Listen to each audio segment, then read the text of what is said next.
রে তুই চুরি করে আমার খাওয়ার জন্য রাখা মিষ্টি খাইতেছস? তোর এত বড় সাহস, আজকে তোর আমি হাত কাইটা ফেলবো। আপা মনি, আমি তো খাইতে চাইনি, খালাম্মা আমারে খাইতে দিয়া গেছে।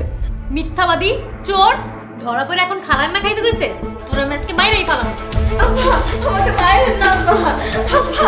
আপা সুলতানা, তুই নুপুরে মারতাছিস কেন? আম্মা, এই চোরের বাচ্চা আমার মিষ্টি চুরি করে খাইছে, আমি ওরে হাতে নাতে ধরছি, আজকে ওর খবর আছে।